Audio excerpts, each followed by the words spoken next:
Hi, everyone. Judge Andrew Napolitano here for Judging Freedom.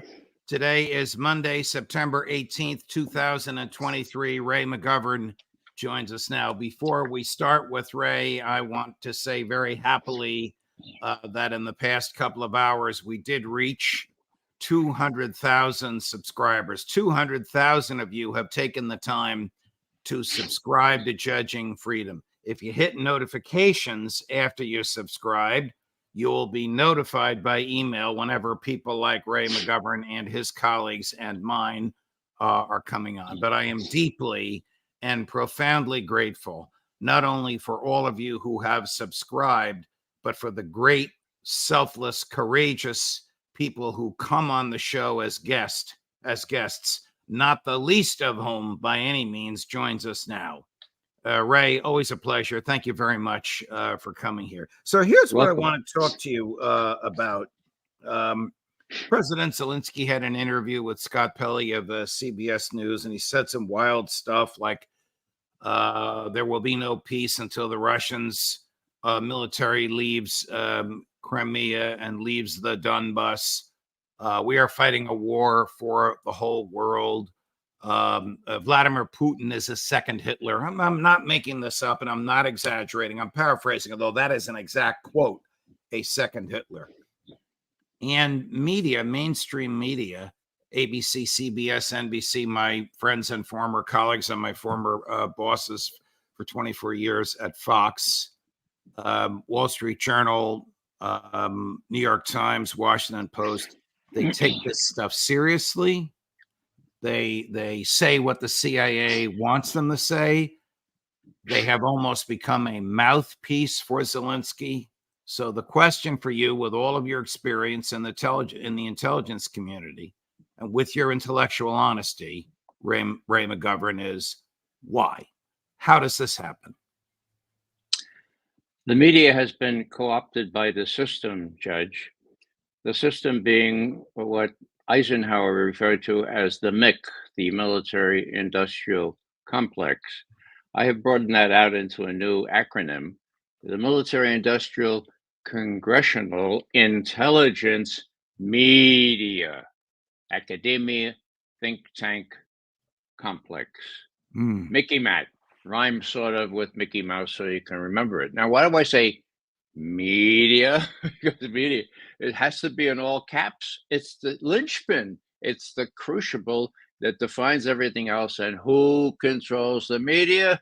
The same people who profiteer from the selling of arms by the Mickey Matt, by all the other things that are influenced by excessive government money, going not only to the military industrial complex, but to academia and to think tanks. It's all pretty much corrupted. You know, I want to tell you a little anecdote. This is heavy stuff, you know. There's this apocryphal story about Dick and Jane and Tommy being asked in school, what do you want to be? And Jane says, I want to be a nurse. And Dick said, oh, I'd like to be a firefighter. How about you? How about you, Tommy? And Tommy said, well, I'd like to be like my dad, because he's a topless nude dancer in the Bowery at a gay bar club. And the teacher looked at him and drew him right outside. Now, Tommy, you know that's not right. Why did you say that? And Tommy said, well, actually, he writes for the New York Times and now the Washington Post, and I didn't think I should expose him to the rest of the class. I did not know where you were going with that, Ray McGovern. Wow. You know, it really, I mean, it's good money in it. And I think the big key, Judge, is that no one has ever been held accountable. Okay. Now, tell us how it actually works. Is it cash corruption? Is it I'll scratch your back, you scratch mine? Is it here's a tidbit of something that's going to happen in the next week? You can break the news, but you got to put this spin on it. Is it journalists in the employ of the Central Intelligence Agency? Tell us about this symbiotic relationship. Well, they don't have to be employed. They don't have to be paid.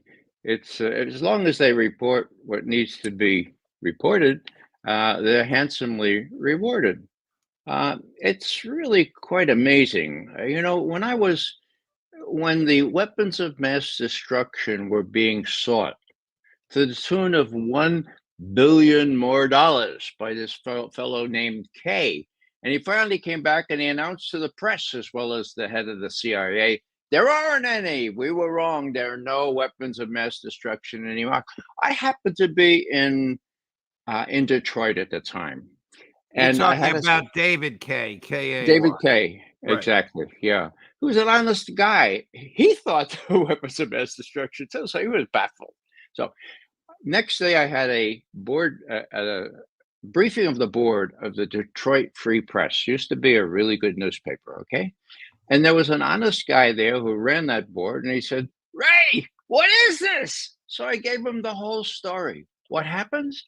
They do a major newspaper editorial, and they say, we were fooled. We were fooled to a fare thee well, and we confess that we misled all our readers, and we suggest that there were lots of other countries, other newspapers that were fooled. We suggest they follow our lead. Guess how many newspapers followed their lead? 0. Wow. So you get people who stoked the wars for Iraq. Now, I have 2 wonderful examples. Wonderful.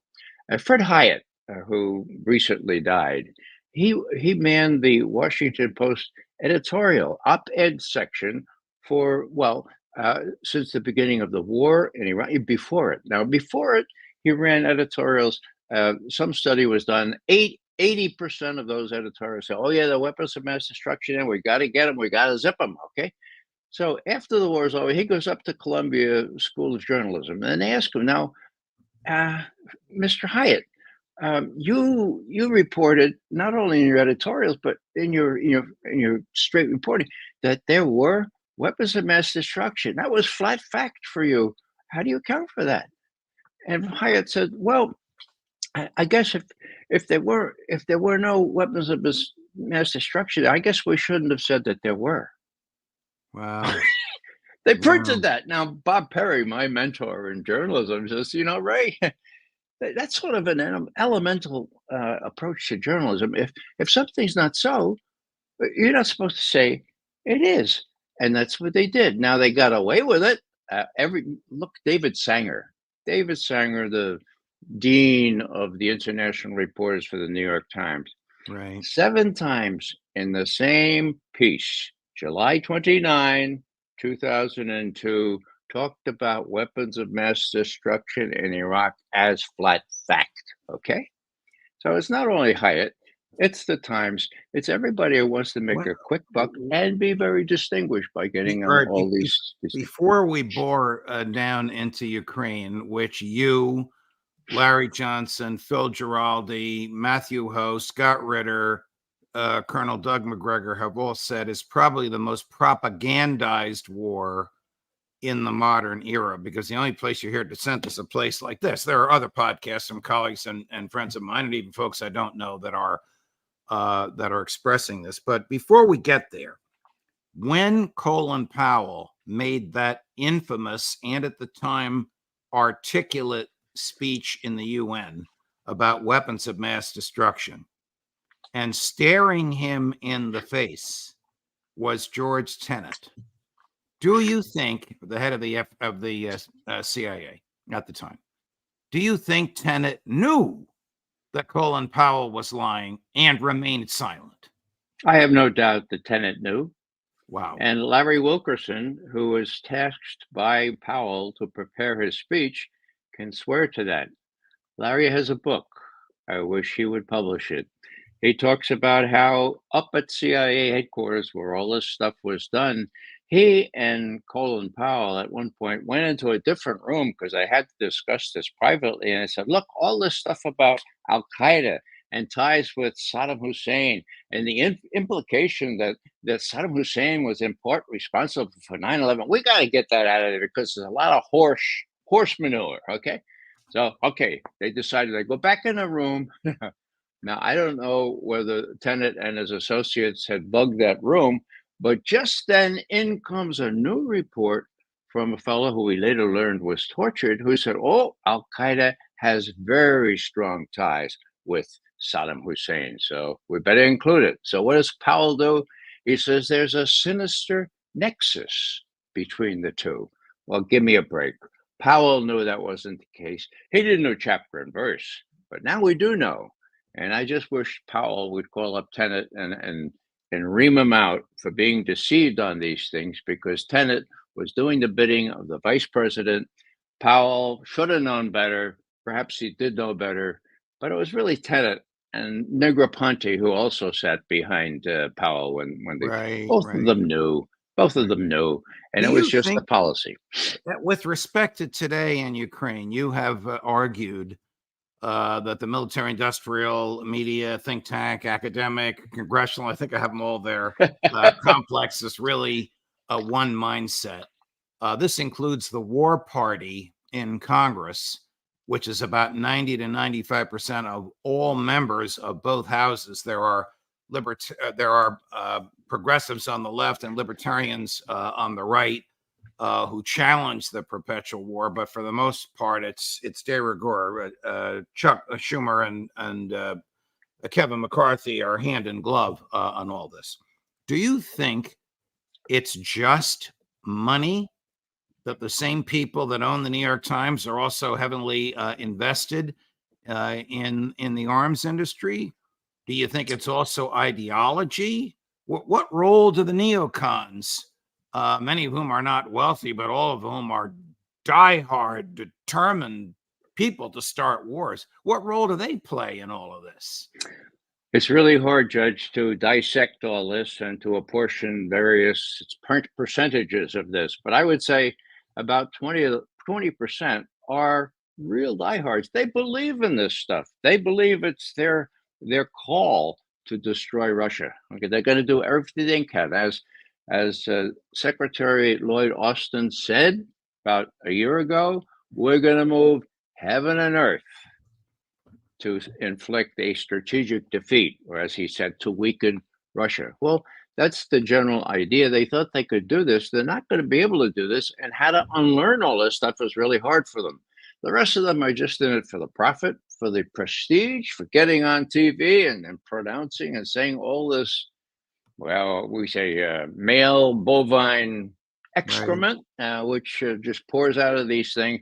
And, I haven't seen James Clapper or John Brennan on their respective channels recently. I wonder why that is. Oh, we do see Petraeus, who has not yet been shamed, but will be when it comes out that everything he said about Ukraine, as well as now Iraq and Afghanistan, has been male bovine excrement. Right, right. What is the conceivable U.S. national interest in supporting the war in Ukraine? Is it the use of Ukraine as a battering ram to drive Vladimir Putin from office, as absurd and ill-conceived and extremely unlikely and nearly impossible as that may be? Is that the U.S. national interest? No, it's not. You will have Jack Devine and others people say that that's going to happen, that Putin's going to just fritter away. It's not going to happen. What's the national interest? Zero in realistic terms. Now, I come from, I'm told, the political science school of realism. I never knew that. I mean, just act with facts and try to interpret them. Okay. Now, realism says that we see no threat from Ukraine. Okay. Now, how about Russia? Is Russia going to take over Ukraine and the rest of Europe? The answer to that is clearly no. Here's an example. You want to, for instance, why are we out of 155 millimeter artillery shells for our Good tanks? question. And we have to replace them with a piece of ammunition that is illegal on 98% of the planet, called cluster bombs. Why are we out of them? Well, one would think that if Russia was a big threat, right, that NATO would have gazillion artillery shells of this caliber, right? The reason we don't have the artillery shells is because there was no incentive to build them, because Russia did not present any realistic threat to Western Europe. Now, when did that change rhetorically? It changed in 2014, February, when we helped overthrow the government of Ukraine and put in a very hostile government and started making Ukraine a de facto NATO member. That's when all of a sudden Russia became a threat. There was not one scintilla of evidence that ever entered Putin's mind to take Crimea or to invade Ukraine until all this went down. Now, as you know, for 7 years, the West, in the person of Angela Merkel, Francois Hollande, and the others, including U.S., diddled Putin and said, "Oh, you're working on it. We're going to have regional time. We're going to get them to stop shelling your countrymen there in Donbass." And it didn't work. And then they bragged about it. And they said, we weren't serious. We were just carving off enough time so we could build up the Ukrainian forces to do what? To do what? To go into the Donbass and finish them off. And that was February 2022. And you know what happened as a result of that? I believe to preempt the taking of Donbass by a very, very strong NATO-trained, NATO-equipped army on the part of the Ukraine.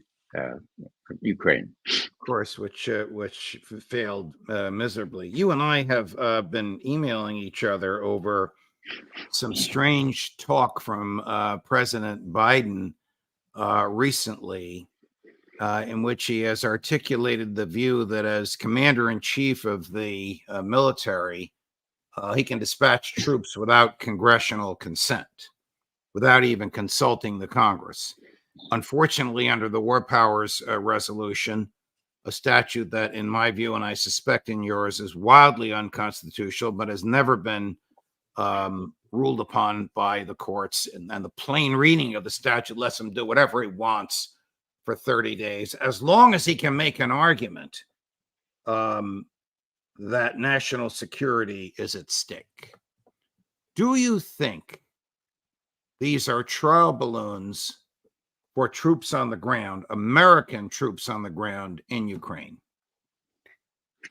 I do not think so, Judge. Raising the question, of course, raises this issue, but I think Biden doesn't want to get his people in Ukraine or NATO involved to that extent. Now, as my friend Phil Giraldi has pointed out a number of times, there are already people in there, covert people with different uniforms on. And we can say there are no boots on the ground because they all wear slippers, okay? But they're there already. There would be a difference in kind if they went in there with uniforms. Biden doesn't want that.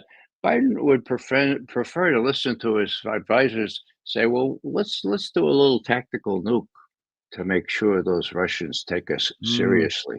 Now, I have a little vignette here. I probably should add here. I was on a long Russian TV, Channel 1 program interview. And one of the questions I was asked is, do U.S. policymakers take Medvedev and Putin seriously when they warn that if their back is against the wall, they're going to use nuclear weapons? Do U.S. policymakers take them seriously? That is the question. I don't know the answer to it because a lot of these people are so arrogant and they're so feeling a sense of impunity. They've never been held accountable for anything. Okay, so would they hesitate? Would they try to do a little tactical nuke of their own? I mean, realize there's an election coming up. Yes. Biden, Hunter, Sullivan, Blinken, the evidence is in. They're all they're all perpetrators of crimes, okay? Sullivan for Russiagate, Blinken for allowing those 51 U.S. intelligence managers to say Hunter's laptop was just all earmarks of a Russian operation. Right. And then, of course, you have Hunter and Daddy himself. So these people have a personal stake in not losing. So what will they resort to? That's what worries me. And I think that was the source of the question I was asked by this very, very knowledgeable Russian interviewer. Wow. Terrifying, terrifying stuff. I had a number of other things to ask you. I will save them for the roundtable on Friday. Ray, you're so good and so courageous. Thank you very much for articulating all of this so forcefully and so clearly. All the best, my friend. Most welcome. There you have it. You know what's coming for the rest of the week. We have our regulars. We end the week, of course, with our intelligence roundtable with Ray McGovern and Larry Johnson. Scott Ritter is coming. Matthew Ho is coming. Professor Jeffrey Sachs is coming. And of course, Colonel Douglas McGregor is coming as well. And more of you are coming to the show since a few hours ago we did reach the 200,000 subscription mark. My heartfelt thanks to every one of you. Judge Napolitano for Judging Freedom.